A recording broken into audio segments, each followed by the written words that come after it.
Hello everyone, this is Anukriti Dikshit. Once again हम लोग आज पेपर डिस्कस करने वाले हैं, तो आ जाओ सारे जल्दी से। और ये पेपर हुआ था हमारा अभी 4 दिसंबर को, जिसका सिलेबस था आपका बॉटनी का सेल, दैट इज कोशिका जीवन की इकाई, cell cycle and cell division, कोशिका चक्र और कोशिका विभाजन, और तीसरा चैप्टर था द लिविंग वर्ल्ड, जीव जगत। तो चलिए स्टार्ट करते हैं, बिल्कुल भी देरी ना करते हुए। पेपर बहुत सही था, बहुत अच्छा था और पूरा एनसीईआरटी बेस्ड था। अगर आपने एनसीईआरटी अच्छे से पढ़ी है तो श्योर है कि आप इस पेपर में कंप्लीट स्कोर करेंगे। तो चलिए स्टार्ट करते हैं। क्वेश्चन नंबर 101 से सेक्शन ए का पहला क्वेश्चन है, select the incorrect statement from the following. गलत कथन का चयन कीजिए। गलत कथन, रिप्रोडक्शन आइदर सेक्सुअल और asexual is fundamental characteristic of living organisms। भाई रिप्रोडक्शन कैसा भी हो, सेक्सुअल है, लैंगिक है या अलैंगिक है, कैसा भी प्रजनन है, सजीवों का मूलभूत अभिलक्षण होता है। फंडामेंटल बोला है, डिफाइनिंग नहीं बोला है, तो बिल्कुल सही है। Growth is not a defining feature, growth एक डिफाइनिंग फीचर नहीं है, सजीवों की एक परिभाषिकारी विशेषता नहीं है। सही है ये पार्ट, लेकिन आगे का पढ़ते हैं।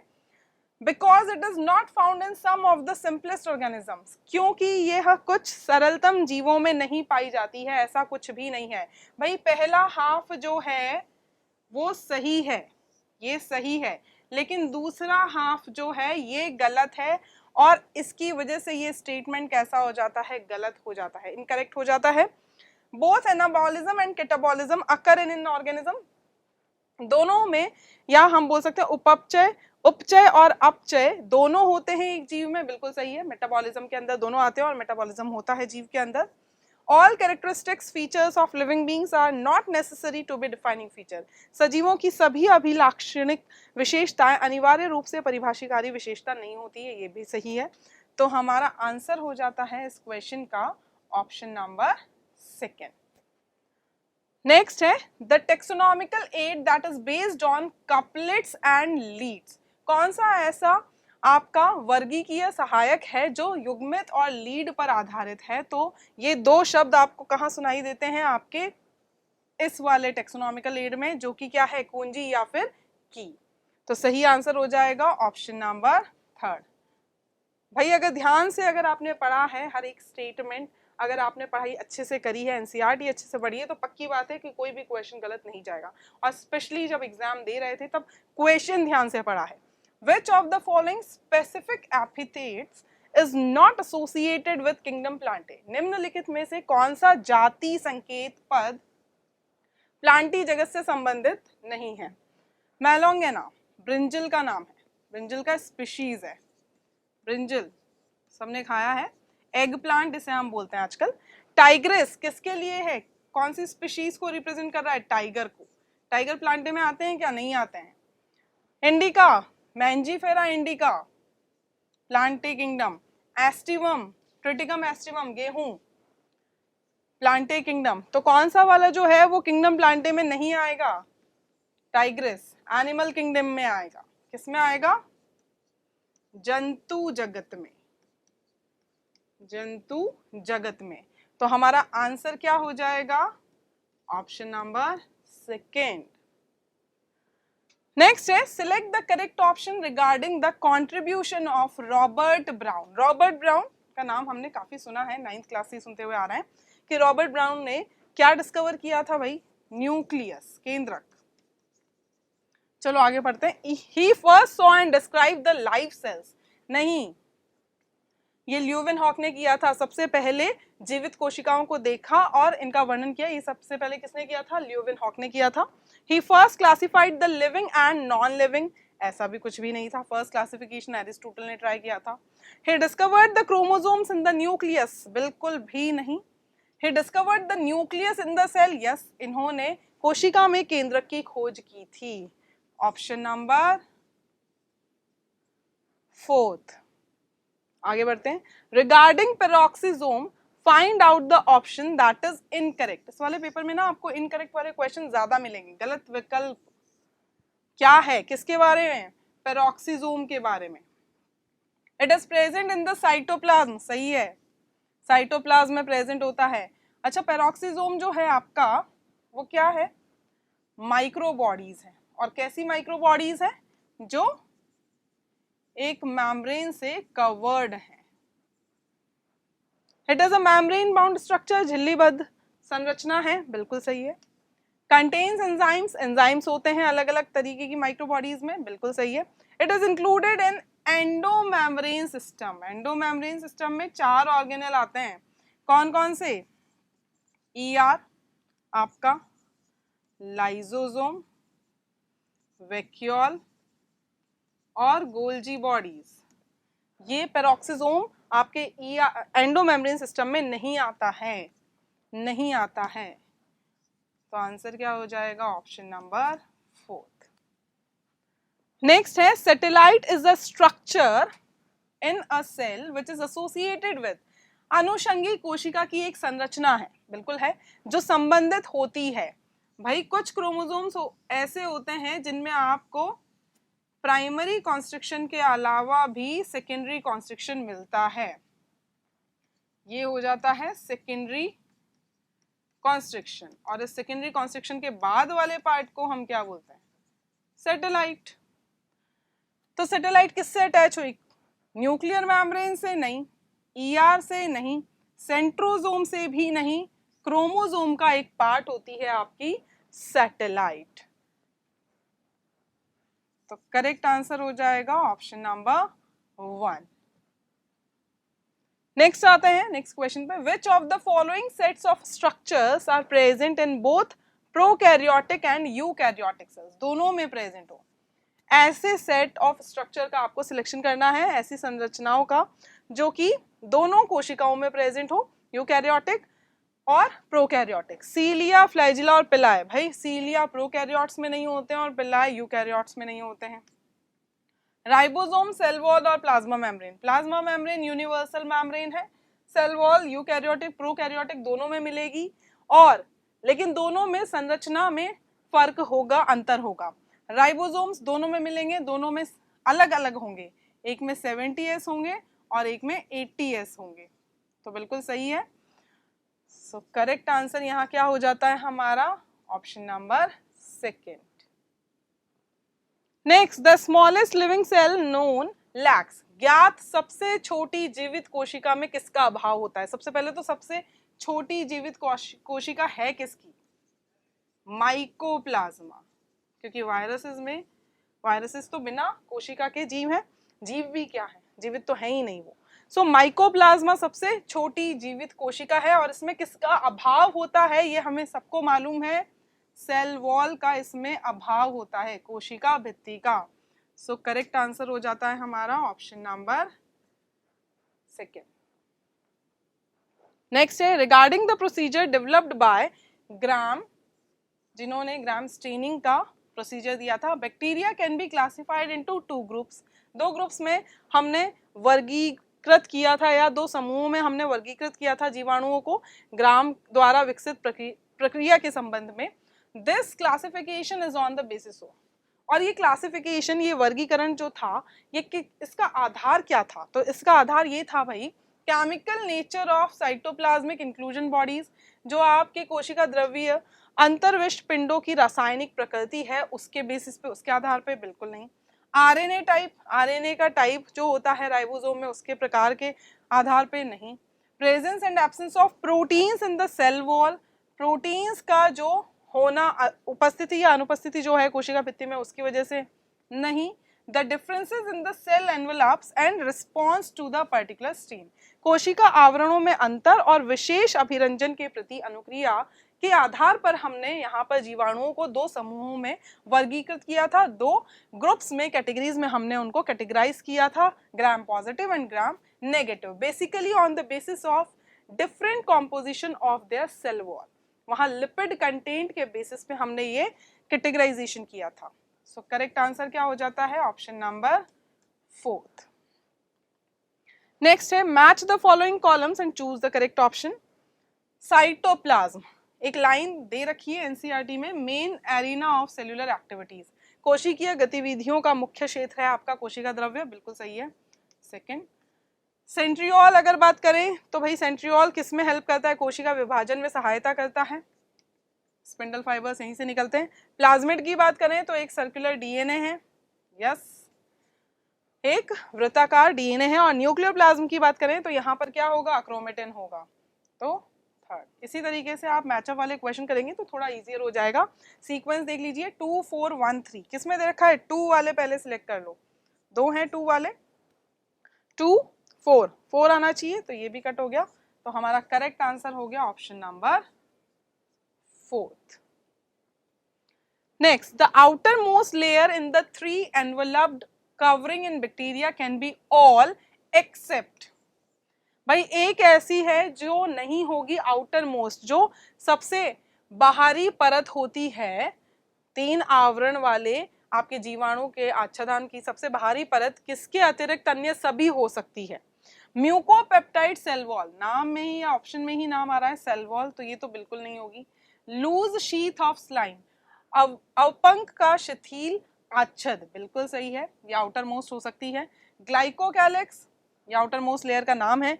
थिक एंड टफ कैप्सूल, बिल्कुल भाई आपके जीवाणुओं में या बैक्टीरियाज में 3 लेयर्स होती हैं सेल एनवेलप में। सबसे बाहर वाली क्या होती है, ग्लाइकोकैलिक्स, और ग्लाइकोकैलिक्स 2 टाइप की हो सकती है, कुछ में स्लाइम लेयर हो सकती है और कुछ में कैप्सूल हो सकती है। तो ये सब बाहरी जो परत है उनमें, या हम बोल सकते हैं उनमें उनसे रिलेटेड वर्ड्स हैं, शब्द हैं, बस एक को छोड़ के, वो कौन सा है, फर्स्ट म्यूकोपेप्टाइड सेल वॉल। सो हमारा करेक्ट आंसर हो जाएगा ऑप्शन नंबर 1। नेक्स्ट आते हैं, enzymes in lysosomes are optimally activate. Lysosome के एंजाइम इष्टतम रूप से सक्रिय होते हैं, सबसे ज्यादा एक्टिव किस वाले पीएच पे होते हैं, सीधा सीधा आंसर है और सीधा सीधा क्वेश्चन है, एसिडिक या अम्लीय पीएच पर। Answer number 3rd। Next, filament, hook and basal body are the parts of. Filament तंतु, अंकुश और आधारिकाय किसके भाग हैं, तीनों किसके भाग हैं, सबसे पहले तो फ्लैजिला के भाग हैं भाई। और ये तीनों भाग कौन से वाले फ्लैजिला में पाए जाते हैं, आपको प्रोकैरियोटिक सेल, प्रोकैरियोटिक सेल के फ्लैजिला में। चलो अब यहाँ पर हम लोग देख लेते हैं, a locomotory structure present in paramecium, paramecium एक यूकैरियोटिक सेल है तो इसमें नहीं होंगे। A structure present in all eukaryotic cells, बिल्कुल नहीं, प्रोकैरियोट्स में होते हैं। A double membrane bound structure present in animal cells only, नहीं। A filamentous extension responsible for locomotion in bacteria, जीवाणु में चलन के लिए उत्तरदायी एक तंतुमयी विस्तारण है, बिल्कुल सही है, करेक्ट आंसर हो जाएगा 4th। Next is the structures in some bacteria that help to attach the bacteria to the host tissue are। कुछ जीवाणुओं में पाई जाने वाली यह संरचना कौन सी है जो इन्हें पोषी उत्तक से चिपकने में सहायता करती है, सीधा सीधा क्वेश्चन है, fimbriae, option number 2nd। Select the incorrect statement, मैंने पहले ही बोला है इस पेपर में बहुत सारे आपको गलत कथन वाले क्वेश्चन मिले हैं, इनकरेक्ट स्टेटमेंट का चयन करना है आपको। Regarding the component in prokaryotic cell which is site of protein synthesis, protein synthesis के बारे में या प्रोटीन संश्लेषण का जो स्थल होता है प्रोकैरियोटिक सेल में, उसके बारे में एक गलत कथन का चयन करना है। It is a non membrane bound structure, तो हम सीधे सीधे यहाँ किसकी बात कर रहे हैं, राइबोसोम की बात कर रहे हैं। और राइबोसोम प्रोकैरियोटिक सेल के कैसे होते हैं, 70S होते हैं। क्या ये मेम्ब्रेन बाउंड होते हैं, बिल्कुल नहीं, सही है। It is found to be associated with plasma membrane, yes. Prokaryotic कोशिका में आपको कुछ राइबोसोम प्लाज्मा मेम्ब्रेन से बाउंडेड भी मिलेंगे, चिपके हुए भी मिलेंगे, सही है। इट हैज 2 सब यूनिट्स 60S एंड 40S, भाई ये तो किसकी हो गई, 80S वाले की हो गई। और 80S वाला किसमें मिलता है, 80S वाला मिलता है यूकैरियोटिक कोशिका में, तो ये हो जाता है हमारा गलत कथन। इट फॉर्म्स पॉलीजोम, जब बहुत सारे राइबोसोम्स एक mRNA पे अटैच होते हैं तो एक चेन बनाते हैं जिसे हम क्या बोलते हैं, पॉलीजोम। तो हमारा करेक्ट आंसर हो जाएगा ऑप्शन नंबर 3rd। नेक्स्ट है, inclusion bodies in prokaryotes do not include. Inclusion bodies कुछ मेम्ब्रेनलेस, बिना झिल्ली की हम बोल सकते हैं संरचनाएं जो प्रोकैरियोट सेल में आपको मिलती है, प्रोकैरियोट्स के अंतर्विष्ट पिंडों में सम्मिलित नहीं होते हैं, उनको हम क्या बोलते हैं, अंतर्विष्ट पिंड। और इनमें आपके कौन से एग्जाम्पल्स नहीं आएंगे या कौन सा जो स्ट्रक्चर है वो नहीं आएगा। साइनोफाइशियन ग्रैन्यूल एक इंक्लूजन बॉडी है, ग्लाइकोजन ग्रैन्यूल भी है, गैस वैक्यूल भी है, लेकिन प्लाज्मिड्स क्या है, प्लाज्मिड्स हैं एक्स्ट्रा क्रोमोसोमल डीएनए। जो मेन हमारा डीएनए है उसके बाहर भी कुछ आपको बैक्टीरियाज में डीएनए मिलता है, सर्कुलर होता है, वृत्ताकार होता है, और इस डीएनए को हम क्या बोलते हैं, प्लाज्मिड्स। और ये आपके इंक्लूजन बॉडीज में नहीं आएगा, अंतर्विष्ट पिंडों में नहीं आएगा। सो करेक्ट आंसर हो जाता है हमारा ऑप्शन नंबर 4। चलिए नेक्स्ट आते हैं, सिलेक्ट द इनकरेक्ट मैच। फिर से एक और इनकरेक्ट मैच आपको यहाँ पर ढूंढना है। साइटोस्केलेटल स्ट्रक्चर, साइटोस्केलेटल स्ट्रक्चर हम सबने पढ़ा हुआ है, जिसमें आपके क्या आ जाते हैं, जिसमें आपके माइक्रोफिलामेंट्स, माइक्रोट्यूब्यूल्स, ये सब आ जाते हैं। सो प्रेजेंट इन एनिमल सेल्स, बिल्कुल एनिमल सेल्स में होंगे, सही है। कोशिका पंजर संरचना जो है वो जंतु कोशिकाओं में उपस्थित होती है। 70S ribosomes absent in higher plant, ऐसा कैसे हो सकता है, 70S राइबोसोम उच्चतर पादपों में अनुपस्थित, नहीं, बिल्कुल नहीं, क्योंकि 70S राइबोसोम आपको प्रोकैरियोटिक सेल्स में मिलते हैं, प्रोकैरियोटिक कोशिकाओं में मिलते हैं, और दूसरा माइटोकॉन्ड्रिया में भी मिलते हैं जो यूकैरियोटिक सेल्स का एक पार्ट है, और क्लोरोप्लास्ट में भी मिलते हैं। क्लोरोप्लास्ट तो उच्चतर पादपों में ही है, उच्चतर पादपों का एक बहुत इंपॉर्टेंट, बहुत अहम हिस्सा है। इन सब में कैसे राइबोसोम मिलेंगे, 70S, तो ये बिल्कुल गलत हो गया। Large central vacuole absent in animal sales, बड़ी केंद्रीय राजधानी जंतु कोशिकाओं में अनुपस्थित होगी, यहाँ बिल्कुल सही है। ऑर्गेनाइज्ड न्यूक्लियस, संगठित केंद्रक, हैज न्यूक्लियर एनवेलप, उसमें केंद्रक आवरण होगा, तो ये भी सही है। तो हमारा आंसर जो हमें इनकरेक्ट, गलत वाला सिलेक्ट करना है, वो क्या हो जाएगा, ऑप्शन नंबर 6। नेक्स्ट है, identify the following statements as true और false and choose the option accordingly. भाई कथनों की पहचान सत्य या असत्य के रूप में कीजिए और तदनुसार विकल्प का चयन कीजिए। ए क्या कह रहा है, cell membrane is mainly composed of sugars and lipids, नहीं भाई, प्रोटीन्स और लिपिड्स, गलत हो गया, फॉल्स हो गया, असत्य आप बोल सकते हो, एफ लिख सकते हो। Polar heads of lipids are towards inner side of the plasma membrane, lipids का पोलर वाला पार्ट बाहर रहता है कि अंदर, लिपिड के ध्रुवीय शीर्ष प्लाज्मा झिल्ली के आंतरिक भाग में रहते हैं, आंतरिक भाग की ओर होते हैं क्या, नहीं होते हैं, बाहरी भाग की ओर होते हैं, तो ये भी गलत हो गया। Major lipids in the cell membrane, major सबसे कोशिका झिल्ली के प्रमुख लिपिड कौन से होते हैं, फॉस्फोलिपिड, सही है। इंटीग्रल प्रोटीन्स आर पार्शियली और totally buried in the membrane, अंगभूत प्रोटीन झिल्ली में आंशिक या पूर्ण रूप से धसे होते हैं, बिल्कुल सही है, एनसीईआरटी की लाइन है। तो यहाँ पर 2 गलत हैं और 2 सही हैं, FFTT ये दे रखा है आपको ऑप्शन नंबर 2 में। नेक्स्ट आ जाते हैं, the layer that glues, glues मतलब चिपकाना, the layer that glues the neighbouring plant cells together is, पादप में निकटवर्ती कोशिकाओं को आपस में चिपकाए रखने वाली परत कौन सी होती है, मिडिल लैमेला होती है, ठीक है। और कंपोज्ड ऑफ, और वो किसकी बनी होती है, वो बनी होती है कैल्शियम पैक्टेट की, ना कि कार्बोनेट की। तो हमारा आंसर हो जाएगा option number 3।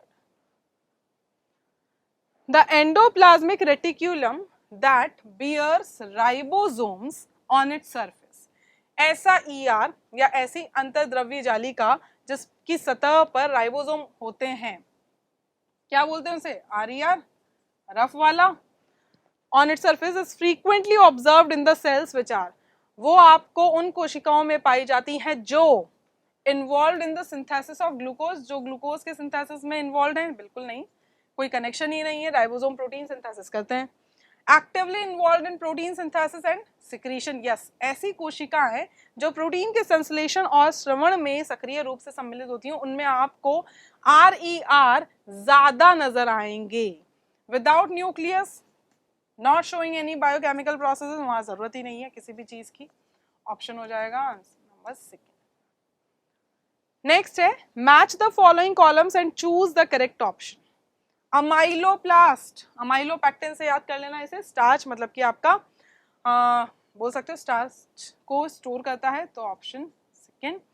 Chloroplast trap sunlight energy, बिल्कुल सही है। नेक्स्ट आ जाता है टोनोप्लास्ट। टोनोप्लास्ट जो होती है वो राजधानी की झिल्ली होती है, यस फर्स्ट। एलेओप्लास्ट क्या करता है? एलेओप्लास्ट जो है वो आपका तेल का संग्रहण, stores oil and fats, third. 2413 किसमें दे रखा है? 2 वाले दो ऑप्शन है, 2413 मिल गया हमें सही वाला, तो हमारा आंसर हो जाएगा ऑप्शन नंबर 4। नेक्स्ट है select the incorrect statement regarding centrosome. तारक काय के बारे में फिर वापस आपको गलत कथन, इनकरेक्ट स्टेटमेंट आपको चूज करना है। It contains 2 cylindrical structures. भाई 2 सिलेंड्रिकल स्ट्रक्चर्स होते हैं, याद है या नहीं याद है? 2 सिलेंड्रिकल स्ट्रक्चर्स यहाँ पर होते हैं हमारे, यस। और इन 2 सिलेंड्रिकल स्ट्रक्चर्स को हम क्या बोलते हैं? सेंट्रियोल बोलते हैं, और सेंट्रियोल को ही ध्यान में रखते हुए क्वेश्चन करेंगे। सो सही है। It is surrounded by amorphous pericentriolar material. यह अक्रिस्टलीय परिकेंद्रीय पदार्थ से घिरा होता है, बिल्कुल सही है। It's components have 9 doublets of peripheral microtubules. इसके घटकों में परिधीय सूक्ष्म नलिकाओं के 9 द्वीक होते हैं, नहीं 9 डबलेट नहीं होते हैं, 9 ट्रिपलेट्स होते हैं, ट्रिपलेट्स होते हैं 9, 3-3। और इसका क्या होता है अरेंजमेंट? 9+0, सेंटर में नहीं होंगे, कोई माइक्रोट्यूब्यूल्स नहीं होंगे, तो ये गलत है।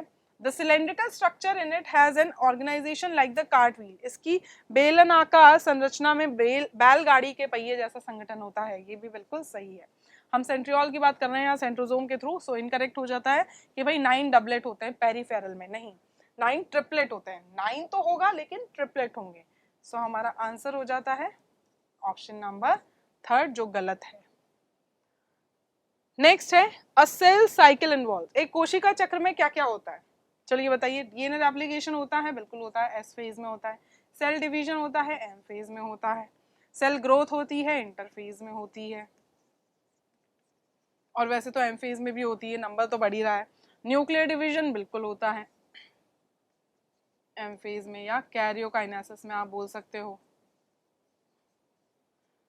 तो सब कुछ हो रहा है यहाँ पर सेल साइकिल में, तो जिसमें सारे ABCD दिए हैं, ऑप्शन नंबर 2। और आपकी एनसीईआरटी बताती है सेल भी ग्रोथ भी करती है, डिवाइड भी करती है, डीएनए रेप्लिकेट भी करती है। चलिए नेक्स्ट क्वेश्चन पे आते हैं। द मोस्ट एक्टिव स्टेज, सबसे पहले तो मोस्ट एक्टिव स्टेज है कौन सी?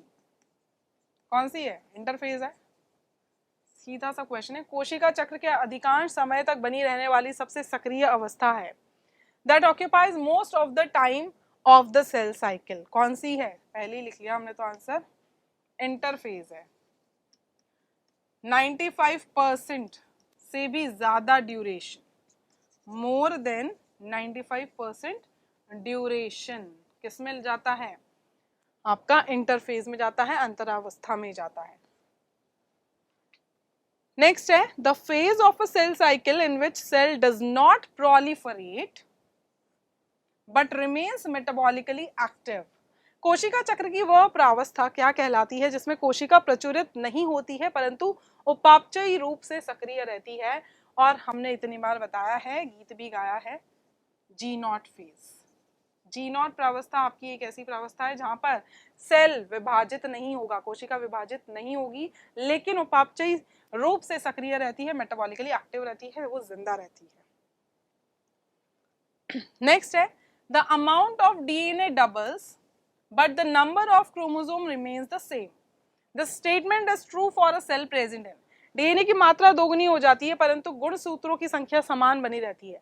यह कथन किस प्रावस्था में उपस्थित कोशिका के लिए सत्य होगा? भाई ये होगा आपका एस फेज के लिए। एस प्रावस्था में आपका डीएनए रेप्लिकेशन होता है लेकिन क्रोमोसोम का नंबर सेम रहेगा, उसमें कोई चेंज नहीं आएगा। Option number 4। नेक्स्ट है which of the following functions occur in both G1 and G2 phase of cell cycle. निम्नलिखित में से कौन सा कार्य कोशिका चक्र की G1 प्रावस्था और G2 प्रावस्था दोनों में होता है? भाई दोनों में कुछ चीजें हैं। पहला ऑर्गेनेल, कोशिकांग का ड्यूप्लीकेशन, ऑर्गेनेल ड्यूप्लीकेशन बोल सकते हो आप, या द्विगुणन बोल सकते हो आप। और दूसरा प्रोटीन का सिंथेसिस, प्रोटीन संश्लेषण। वैसे तो ज्यादातर ऑर्गेनेल और ज्यादातर प्रोटीन जीवन में बन जाते हैं, पर लेकिन कुछ ऑर्गेनेल और कुछ प्रोटीन G2 में भी बनते हैं। तो चलिए देख लेते हैं। सेपरेशन ऑफ क्रोमेटिड्स, ये तो एनाफेज में होता है, ये यहाँ होता ही नहीं है इंटरफेज में। Duplication of cell organelles and protein synthesis, yes. DNA replication S phase का है, protein synthesis and centriole duplication भी एस फेज का है। ठीक है, तो चलिए आंसर हो जाएगा हमारा ऑप्शन नंबर सेकेंड। नेक्स्ट है the most dramatic period of cell cycle involve, most dramatic period पर कोशिका चक्र की सबसे नाटकीय अवधि में सम्मिलित है। नाटकीय अवधि कौन सी है? सबसे ज्यादा नाटक जिसमें होते हैं वो है एम फेज, जहां डिवीजन हो रहा है। और एम फेज को हमने दो भागों में विभाजित किया था, कैरियो, पहले केंद्रक का विभाजन कैरियोकाइनेसिस, और फिर कोशिका का या कोशिका द्रव्य का, दैट इज साइटोकाइनेसिस। और फिर कोशिका जो आपकी कैरियोकाइनेसिस है उसमें 4 स्टेजेस हो जाएंगी, कौन कौन सी? प्रोफेज, मेटाफेज, एनाफेज और telophase. 2 stages of karyokinesis and a cytokinesis, 2 थोड़ी ना होती हैं, 4 होती हैं। 4 stages of nuclear division only, सिर्फ न्यूक्लियर डिवीजन होके रह जाएगा, सेल डिवाइड नहीं होगा, कोशिका विभाजन नहीं होगा, ऐसा नहीं हो सकता। 4 stages of karyokinesis followed by cytokinesis, केंद्रक विभाजन की 4 अवस्थाएं, इसके बाद कोशिका द्रव्य विभाजन। बिल्कुल सही है, यही होता है आपके एम फेज में, जो कि सबसे ड्रामेटिक पीरियड है सेल साइकिल का। 1 स्टेज ऑफ साइटोकाइनेसिस, पहले साइटोकाइनेसिस नहीं होगा, पहले आपका क्या होगा? आपका केंद्रक विभाजन होगा, उसके बाद में कोशिका द्रव्य विभाजन होगा, तो ये भी गलत है। तो आंसर हो जाता है ऑप्शन नंबर 3। अब देख लेना एक बार कि तुमने क्या आंसर लगाया है। नेक्स्ट है select the odd one out with respect to prophase, prophase के बारे में जो गलत दी गई है यहाँ, माइटोसिस के प्रोफेज के बारे में। क्रोमोसोम मटेरियल कंडेंस, इसमें गुणसूत्र पदार्थ का संघनन होता है, बिल्कुल होता है जी। Chromosomes move towards centrosomes move towards opposite poles, इसमें तारक का है विपरीत ध्रुवों की ओर गति करते हैं, बिल्कुल करते हैं। न्यूक्लियर एनवेलप डिसइंटीग्रेट्स, न्यूक्लियर एनवेलप जो होगा केंद्रक आवरण वो विखंडित हो जाता है, जी हाँ। Spindle fibres of mitotic apparatus dissolve, इसमें सम सूत्रणीय उपकरण के तंतु विघटित हो जाते हैं, अगर वो अभी से विघटित हो जाएंगे तो फिर यहाँ पर सेपरेशन कैसे होगा, कैसे अलग होंगे आपके गुणसूत्र, तो ये गलत हो जाता है। प्रोफेज के बारे में अगर हम बात करें तो, अगर टीलोफेज के बारे में बात करते हैं तो ये बिल्कुल सही होता, पर लेकिन यहाँ हम किसकी बात कर रहे हैं? प्रोफेज के बारे में, तो आंसर हो जाएगा आपका ऑप्शन नंबर 4। नेक्स्ट है in which stage of mitotic division spindle fibres attach to kinetochore, ये आपका यहाँ पर, ये आपका काइनेटोकोर रहा, डिस्क जैसा स्ट्रक्चर, और इस पे हम अपने स्पिंडल फाइबर्स अटैच कर देते हैं, चलो, और ये रहा आपका क्रोमोसोम। तो यहाँ पर देखिए स्पिंडल फाइबर्स किससे अटैच है? काइनेटोकोर से, और ये अटैचमेंट कब होगा? जब मेटाफेज में। सो आंसर कौन सा हो जाता है? ऑप्शन नंबर 3, मध्यावस्था में ये अटैचमेंट होगा, जब आपके समसूत्री विभाजन की किस अवस्था में तरकु तंतु काइनेटोकोर से जुड़ते हैं, वो है आपकी मध्यावस्था। नेक्स्ट है the feature which is unique to the metaphase 1, सिर्फ मेटाफेज 1 में जो होता है और बाकी किसी भी आपको प्रावस्था में नहीं दिखाई देगा, वो कौन सा एक हम बोल सकते हैं अद्वितीय विशेषता है, या हम बोल सकते हैं लक्षण है? फॉर्मेशन ऑफ मेटाफेजिक प्लेट, ये आपके बाकी सब मेटाफेज में भी होगा, सेकंड में भी होगा, माइटोसिस के मेटाफेज में भी होगा। सेपरेशन ऑफ सिस्टर क्रोमेटिड्स, दोनों में होता है, माइटोसिस के मध्य पश्चावस्था में भी होता है, और आपके मियोसिस सेकंड में भी होता है, तो कोई बड़ी बात नहीं है। Alignment of bivalent chromosomes on the equatorial plane, bivalent chromosomes का, बाइवेलेंट इसे बोल रहे हैं हम, बाइवेलेंट क्रोमोसोम्स का मेटाफेजिक प्लेट पे जमना, मध्य रेखीय पट्टिका पर युगली गुणसूत्रों का संरेखण। जमना क्यों? क्योंकि हमारे मियोसिस 1 में ही होमोलोगस क्रोमोसोम्स की पेयरिंग होती है, उसी टाइम पे वो सिनेप्सिस करते हैं और इसीलिए उस टाइम के मेटाफेज में यानी मेटाफेज 1 में जो है, मध्यावस्था 1 में जो है, आपको क्या मिलेगा कि दो क्रोमोसोम, दो गुणसूत्र एक जोड़े में प्रेजेंट है और वो दोनों के दोनों आपके मध्य रेखीय पट्टिका पर संरेखण करेंगे। सो ये बिल्कुल सही है। ये सिर्फ आपको मेटाफेज 1 में देखने को मिलेगा, बाकी किसी में देखने को नहीं मिलेगा। So option number 3rd। Next है, arrange the following events of mitotic division in correct order and choose the option accordingly. भाई आपको माइटोटिक डिवीजन के ये आपको कुछ सीक्वेंस या इवेंट्स यहाँ पर गिवन है, उनको आपको सही क्रम में जमाना है, व्यवस्थित करना है। Condensation of chromosome is completed, गुणसूत्रों का संघनन पूरा होता है। कब पूरा होता है? मेटाफेज में होता है। पहले लिख लेते हैं हम लोग यहाँ पर, chromosomes cluster at opposite spindle poles, विपरीत तर्कु ध्रुवों पर गुणसूत्र एकत्रित हो जाते हैं और ये होता है जब पूरा कंप्लीट हो जाएगा, तो लास्ट में होता है भाई। ये तो एना फेज में हम बोल सकते हैं या टीलो फेज में भी हम बोल सकते हैं। चल Golgi complex and nucleolus disappear. Golgi complex यह आपका प्रोफेज में हो जाएगा, लास्ट वाली प्रोफेज, लेट प्रोफेज में गोल्जी सम्मिश्र और केंद्रिका विलुप्त हो जाती है। Chromatids move to opposite poles, ये आपके एनाफेज में होता है। ठीक है, तो अब सबसे पहले क्या आएगा? प्रोफेज वाला आएगा 1 2 3, सॉरी यहाँ पर 3 नहीं, यहाँ पर 4 आएगा। ये 2 हो गया, फिर ये 3 हो गया और ये 4 हो गया। तो चलिए CADB, CADB मतलब ऑप्शन नंबर 2 यहाँ करेक्ट आंसर हो जाता है। So next question is, how many duplications of centrosome occurs in one complete meiotic division in an animal cell. तो भाई किसी जंतु कोशिका में एक पूर्ण अर्धसूत्री विभाजन में तारक काय के कितने द्विगुणन होते हैं? तो चलिए बात करते हैं हम लोग कंप्लीट मियोसिस की। तो सबसे पहले होगा यहाँ पर मियोसिस 1, लेकिन इस मियोसिस 1 के पहले क्या आएगी? इंटरफेज, और इस इंटरफेज में एस फेज आती है और एस फेज में हमारे तारक काय मतलब आपके सेंट्रियोल का डुप्लीकेशन होता है। कहाँ पर? कहाँ होता है? साइटोप्लाज्म में। ठीक है, तो पहला तो यहाँ होगा, फर्स्ट वन यहाँ होगा। उसके बाद में मियोसिस 1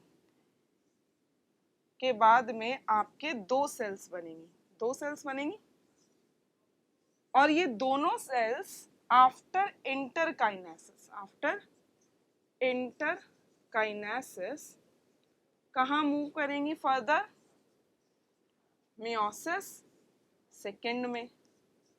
तो ये था आपका मियोसिस 1। इसके पहले इंटरफेज हुई, एक बार वहां हो गया सेंट्रियोल का डुप्लीकेशन, फिर दूसरी बार आपका 2 सेल बनी है, तो एक यहाँ पर और फिर दोनों सेल में अपना अपना सेंट्रियोल डुप्लीकेशन होगा, मतलब सेकंड यहाँ पर और थर्ड यहाँ पर। तो पहली बार तो एक बार यहाँ हुआ, फिर इनमें होगा, तो टोटल कितने सेंट्रियोल डुप्लीकेशन यहाँ पर हुए? टोटल हुए हैं आपके 3, 1 इन इंटरफेज बिफोर मियोसिस 1 और फिर 2 हुए, क्योंकि 2 सेल हैं आपको मियोसिस 1 से 2 सेल्स मिली हैं, तो दोनों सेल्स में अपना अपना सेंट्रियोल डुप्लीकेशन होगा। तो टोटल कितने सेंट्रोसोम या सेंट्रियोल डुप्लीकेशन हो गए? 3 हो गए।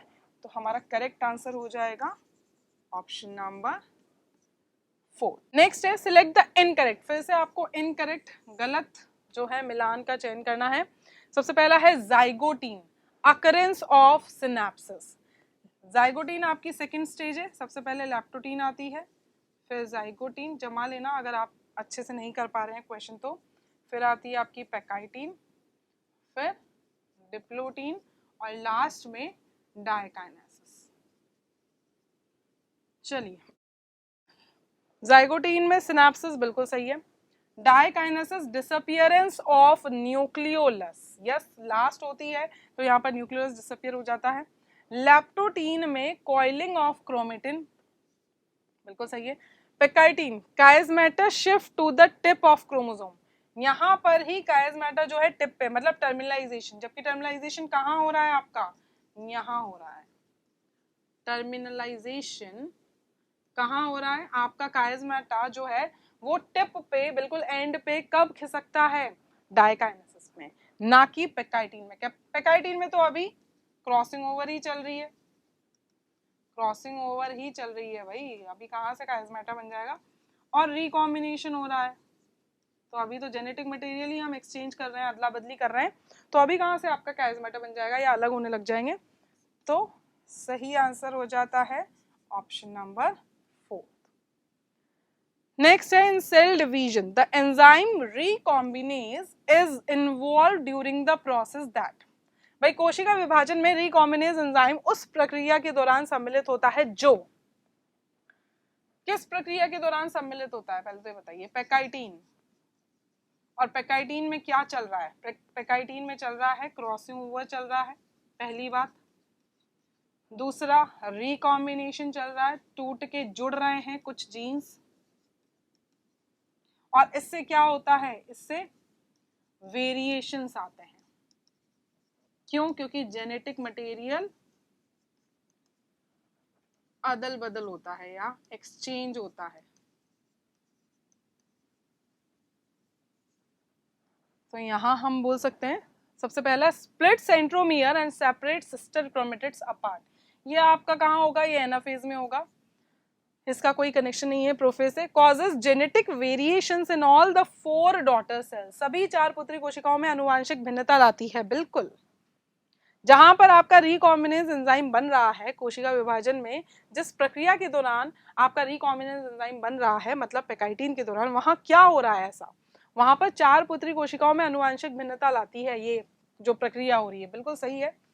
Align the homologous chromosomes together, यह आपका होता ही नहीं है, मेटाफेज में होता है। Is responsible for the formation of synaptonemal complex, भाई ये तो आपका कहाँ हो गया, जाइगोटीन में हो गया। और रिकॉम्बिनेज एंजाइम का इस सिनेप्टोनिमल कॉम्प्लेक्स से कोई लेना देना हम बोल सकते हैं, या फिर रिकॉम्बिनेज एंजाइम उस प्रक्रिया में इन्वॉल्व नहीं होगा। तो यहाँ सही आंसर हो जाएगा ऑप्शन नंबर 2। अगर आप ये सोचकर आंसर 4 लगा के आए हैं कि भाई मियोसिस 1 में ही होते हैं दोनों, वेरिएशंस भी आते हैं और सिनेप्टोनिमल कॉम्प्लेक्स, तो ध्यान से देखिए यहाँ पूछा है रिकॉम्बिनेज एंजाइम, जिस प्रक्रिया में आपका रिकॉम्बिनेज एंजाइम इन्वॉल्व होता है ड्यूरिंग द प्रोसेस दैट, वो प्रक्रिया क्या करती है, कॉजेज जेनेटिक वेरिएशन। रिकॉम्बिनेज कहाँ इन्वॉल्व हुआ है, पेकाइटिन में, और इसी पेकाइटिन से ही आपके क्या हो रहा है, जेनेटिक मटेरियल एक्सचेंज हो रहा है, और इसी से आपके क्या आ रही है, भिन्नता आ रही है, वेरिएशंस आ रहे हैं। तो आंसर हो जाएगा 2। नेक्स्ट है आइडेंटिफाई द इनकरेक्ट, फिर से एक और इनकरेक्ट मैच आपको पता करना है यहाँ पर। एलियम किसका साइंटिफिक नेम है, अनियन का है, एलियम सेप्पा अगर हम बात करें तो। एंजियोस्पर्म बिल्कुल सही है। पेट्यूनिया मोनोकॉट नहीं, पेट्यूनिया आपके सोलिनेशी फैमिली को बिलोंग करता है, और ये मोनोकॉट नहीं है, क्या है, डाइकॉट है। दूसरा wheat Poaceae, yes. Leopard Felidae cat family, सही है। तो आंसर हो जाएगा यहाँ पर, सीधा सीधा क्वेश्चन है ये, बिल्कुल 2। नेक्स्ट है the set of rules and recommendations dealing with the formal names of an organism is given in ICBN, मतलब बोटानिकल, मतलब प्लांट्स के बारे में। किसी जीव के औपचारिक नामों से संबंधित नियमों और अनुशंसाओं का समूह ICBN में दिया गया है। इस जीव में निम्नलिखित में से कौन सा अभिलक्षण होगा। सो which amongst the following characteristics would be there in this organism, मतलब प्लांट्स के कैरेक्टरिस्टिक्स आपको सिलेक्ट करने हैं। Presence of both membrane bound and non membrane bound organism, बिल्कुल होंगे। Heterotrophic mode of nutrition is predominant, नहीं, ऑटोट्रॉफिक होता है predominant. Presence of rigid cell wall made up of cellulose, plants को ध्यान में रखते हुए ICBN किसके लिए करती है, बोटानिकल नोमेनक्लेचर मतलब प्लांट्स का। सो रिजिड सेल वॉल होती है सेल्यूलोज की बनी हुई, सही है। Occurrence of 70S ribosome in cytosol, नहीं, क्लोरोप्लास्ट में होंगे, पर साइटोसॉल में कौन से होंगे, 80S, तो ये भी नहीं। सो A और C, सिर्फ A और C, तो करेक्ट आंसर हमारा क्या हो जाएगा, option number 4। The fundamental structural and functional unit of all living organisms is, simple सा क्वेश्चन है, फिर भी बच्चे 10 बार पढ़ते हैं। और क्यों पढ़ते हैं, आपने भी पढ़ा हो, मैंने भी पढ़ा इनफैक्ट। क्यों पढ़ते हैं, क्योंकि भाई हम इतना इजी सा क्वेश्चन एक्सपेक्ट कर नहीं रहे होते हैं एग्जाम्स में, बट स्टिल सेल ही है आंसर, बिल्कुल सही है। द फंडामेंटल स्ट्रक्चरल और functional unit of all living organism बोला है, तो यहाँ पर आंसर हो जाएगा आपका third. Next is identify the following statements as true or false and choose the option accordingly. Centromere is an essential part of every chromosome. अगर इसमें कोई कंफ्यूजन था तो बिल्कुल होना चाहिए वैसे तो, बट कंफ्यूजन से जब आपका माइंड मतलब जब आपके माइंड में कंफ्यूजन आता है तब आप ये सोचिए कि सेल डिवीजन के टाइम पे आपके स्पिंडल फाइबर्स काइनेटोकॉर से अटैच होते हैं और काइनेटोकॉर कहाँ प्रेजेंट होगा? आपके सेंट्रोमियर में। दूसरी बात कि टेलोमेरिक क्रोमोसोम्स में भी आपको सेंट्रोमियर तो मिलेगा ही मिलेगा, भले ही एक आर्म एब्सेंट हो जाए बट सेंट्रोमियर तो प्रेजेंट होगा। So yes, it is an essential part of every chromosome, बिना इसके सेल डिवीजन नहीं होता है। So true. Telocentric chromosomes lack primary construction, नहीं, टेलोसेंट्रिक में क्या होता है? सेंट्रोमियर तो होता ही होता है, होता ही होता है, भले ही आपकी एक आर्म ना दिखे या गायब हो जाए। So it is false. Secondary constrictions are non-staining regions in the chromosomes. Yes, secondary constrictions जो होते हैं वो non-staining होते हैं. So yes, it is true. So TFT is the correct answer और option हो जाता है हमारा option number 1. ठीक है, चलिए। According to the cell theory given by Rudolf Virchow ने क्या पॉइंट दिया था या सेल थ्योरी मॉडिफाई करी थी? सो उसके अकॉर्डिंग क्या पॉइंट था? Genetic information is stored in the chromosomes in a cell, नहीं। All cells arise from pre existing cells, बिल्कुल सही, ओमनिस सेल्यूला ए सेल्यूला, और ये रडोल्फ विर्को ने ही बोला था। और उन्होंने क्या बोला था कि भाई जितनी भी नई सेल है वो किसी पुरानी सेल से ही अराइज होगी, सभी कोशिकाएं पहले से उपस्थित कोशिकाओं से ही उत्पन्न होती हैं। सो आंसर हो जाएगा हमारा option number 2। Next is special structure in prokaryotic cells that help in cell wall formation, DNA replication and distribution to daughter cells. Prokaryotic कोशिकाओं में कोशिका भित्ति के निर्माण, डीएनए प्रतिकृतियन और पुत्री कोशिकाओं में वितरण में सहायता करने वाली एक विशेष संरचना क्या है? सबसे पहले तो मीजोसोम्स है। अब पढ़ो आप सारे statement. Does not have respiratory enzymes, नहीं, उसमें तो होते हैं। Is a non membranous structure, भाई कैसे? मेम्ब्रेन से ही तो बन रही है, मेम्ब्रेन के ही तो इनफोल्डिंग से बन रही है।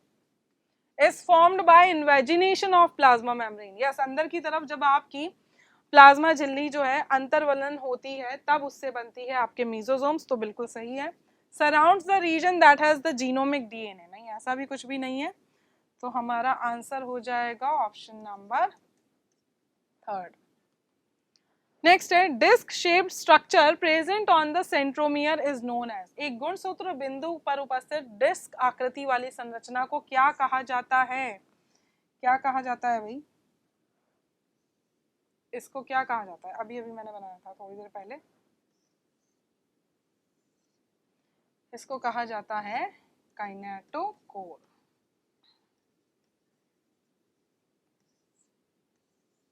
काइनेटोकोर कहा जाता है इसे। सो आंसर हो जाता है हमारा ऑप्शन नंबर 2। नेक्स्ट है polyribosome is an association of, polyribosome एक समूहन है किसका? मेनी आरएनए मॉलिक्यूल्स, नहीं, आरएनए नहीं होते हैं, राइबोसोम होते हैं। Many ribosomes attached to a single mRNA, yes. Several mRNA molecules around a single ribosome, नहीं। Different types of ribosome within a single organelle, नहीं। तो जब एकल एमआरएनए से जुड़े कई राइबोसोम का समूहन होता है उसे हम क्या बोलते हैं? पॉलीराइबोसोम। तो करेक्ट आंसर क्या हो जाएगा? 2। नेक्स्ट है in a cell all of the following are the locations where ATP is synthesised except, इन चारों में से 3 जगहों पर एटीपी बनता है, एटीपी संश्लेषण होता है या एटीपी संश्लेषण के स्थल होते हैं सिवाय एक के, और वो एक आपका कौन सा है? वो एक आपका न्यूक्लियोप्लाज्म है। चलिए, कंफ्यूजन करने की कोई बात नहीं है। क्यों मैंने साइटोप्लाज्म को क्यों चूज नहीं किया, क्यों सिलेक्ट नहीं किया? क्योंकि आपके प्रोकैरियोटिक सेल में भी हो रहा है एटीपी का संश्लेषण, और प्रोकैरियोटिक सेल में कोई न्यूक्लियस नहीं होता है, तो फिर उसके बेचारे का एटीपी संश्लेषण कहाँ होगा? साइटोप्लाज्म में होगा। और इसीलिए हमारा सही आंसर क्या हो जाता है? न्यूक्लियोप्लाज्म में एटीपी संश्लेषण नहीं होगा, बाकी तीनों में होगा, माइटोकॉन्ड्रिया में होगा, क्लोरोप्लास्ट में होगा और कोशिका द्रव्य में भी होगा, सिवाय केंद्रक द्रव्य के। सही आंसर है ऑप्शन नंबर 1। नेक्स्ट है the structure which is important for osmoregulation and excretion in amoeba is. Amoeba में परासरण, नियमन और उत्सर्जन के लिए पाई जाने वाली महत्वपूर्ण संरचना कौन सी है? तो वो है आपकी contractile vacuole. Gas vacuole prokaryotes में मिलेंगे, लाइसोसोम का ऐसा कोई काम नहीं है, लाइसोसोम क्या करता है? डाइजेशन करता है। और फूड वैक्यूल भी आपको अमीबा में मिलेंगे, पर उनका काम है डाइजेशन। एक्सक्रीशन और ऑस्मोरेगुलेशन के लिए कॉन्ट्रैक्टाइल वैक्यूल्स होते हैं, दैट इज संकोचनशील रसधानी। तो आंसर हो जाएगा हमारा क्या? Option number 3। नेक्स्ट है if a yeast cell completes a cell cycle in 90 minutes. अगर ईस्ट कोशिका 90 मिनट में एक कोशिका चक्र पूरा करती है, वो हमें पता है, तो what would be the approximate time for its M phase? तो एम फेज की प्रावस्था के लिए अनुमानित समय क्या होगा भाई? 90 में से 95% टाइम तो कहाँ चला जाएगा आपका? 85.5 मिनट्स किस में चले जाएंगे? इंटरफेज में, अंतरावस्था में चले जाएंगे। ठीक है, बाकी बचे कितने? 4.5 मिनट्स। इतना समय लगेगा सिर्फ एम फेज में। क्या ये कहीं दे रखा है? यस, दे रखा है भाई। तो करेक्ट आंसर हमारा हो जाता है 3rd। नेक्स्ट है which of the following is not the significance of meiosis. निम्नलिखित में से कौन सा अर्धसूत्री विभाजन का महत्व नहीं है? Increasing genetic variability in the population. समष्टि की आनुवांशिक परिवर्तनशीलता में वृद्धि करना, बिल्कुल करता है। Formation of gametes, gametes formation के लिए होता है, युग्मकों का निर्माण करने के लिए। Production of new sales for healing and regeneration, ये किसका काम है? ये माइटोसिस का काम है। कहीं चोट लग गई है तो घाव है, तो वहां पर नई कोशिकाएं बनाने के लिए हमेशा माइटोसिस होगा। उपचार और पुनरुद्भवन के लिए नई कोशिकाओं का उत्पादन करना किसका काम है? माइटोसिस का, दैट इज समसूत्री विभाजन का काम है, ना कि अर्धसूत्री विभाजन का। Maintenance of chromosome number in sexually reproducing organism भी आपके अर्धसूत्री विभाजन का ही काम है। तो यहाँ आंसर क्या हो जाता है? सीधा सीधा 3rd। नेक्स्ट है during which stage of meiosis chiasmata becomes visible. अर्धसूत्री विभाजन की किस अवस्था के दौरान कायस्मेटा दिखाई देते हैं? एनाफेज 1 में तो कब के गायब हो चुके होते हैं। डिप्लोटीन की बात करें तो डिप्लोटीन में आपके कायस्मेटा दिखाई देंगे। टीलोफेज 1 तक तो सब कुछ ही वापस मतलब नए 2 न्यूक्लियस बन जाते हैं। डाइकाइनेसिस में इनका टर्मिनलाइजेशन चल रहा होता है, तो दिखाई कब देंगे, कब विजिबल होंगे? आपके कायस्मेटा जो होते हैं वो दिखाई देंगे डिप्लोटीन में, द्विपट्ट वाली प्रावस्था में। तो आंसर क्या हो जाएगा? 2nd। नेक्स्ट है the event that occurs during anaphase 1 of meiosis. Anaphase 1 के या पश्चावस्था 1 के दौरान होने वाली घटना है separation of homologous chromosomes from each other. Yes, 2 homologous chromosomes आपस में रहते हैं और वही विभाजित होते हैं। वही विभाजित होते हैं कब? कब विभाजित होंगे वो? एनाफेज 1 में। एनाफेज 1 में आपके जो होमोलोगस क्रोमोसोम्स होते हैं, समजात गुणसूत्र होते हैं, उनका एक दूसरे से अलग होना। तो यस, स्प्लिटिंग ऑफ सेंट्रोमियर ये एनाफेज 2nd और एनाफेज में होगी माइटोसिस के। फॉर्मेशन ऑफ न्यूक्लियर मेम्ब्रेन ये तो आपका टीलोफेज में होगा। डिसअपियरेंस ऑफ न्यूक्लियोलस ये आपका प्रोफेज में होगा। तो आंसर हो जाएगा हमारा ऑप्शन नंबर 1। नेक्स्ट है phragmoplast is formed by Golgi complex and grows centrifugally to form a cell plate. This event regarding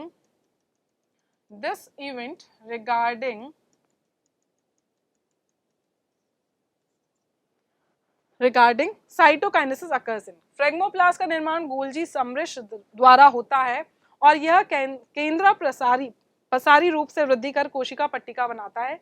कोशिका द्रव्य विभाजन के संबंध में ये घटना होती है, किसमें होती है? जितने भी ऑर्गेनिजम्स हैं जिनमें सेल वॉल है, ऐसा तो कुछ भी नहीं है। आपके फंजाई में भी है सेल वॉल, तो प्रोकैरियोट्स में भी है नहीं। प्लांट सेल्स में बिल्कुल सही है। बैक्टीरिया एंड यूनिसेलुलर यूकैरियोट्स में नहीं, ऑल यूकैरियोट्स में भी नहीं। तो यहाँ पर सेल प्लेट या फ्रेगमोप्लास्ट का फॉर्मेशन कहाँ होता है? प्लांट सेल्स में होता है। और ये सेंटर से, बीच से बनना, मध्य से बनना स्टार्ट होती है और फिर किनारों पे जाती है, इसलिए इसको हम क्या बोलते हैं? सेंट्रीफ्यूगल, दैट इज केंद्रा पसारी। तो हमारा सही आंसर हो जाएगा ऑप्शन नंबर 2। तो चलिए, ये था हमारा आज का बहुत ही सिंपल सा पेपर, बहुत ही इजी सा। 2-3 क्वेश्चंस ऐसे थे जिनमें थोड़ा सा आपको अपना ब्रेन यूज करना था, या आपके अपने चैप्टर्स को रिकॉल करना था कि कहाँ क्या चीज़ दे रखी है, बस। बाकी सब कंप्लीटली एनसीईआरटी बेस्ड था, जैसा कि आप देख सकते हैं। तो चलिए नेक्स्ट पेपर में मिलते हैं। All the best for your next paper and you guys stay safe and keep learning. Thank you.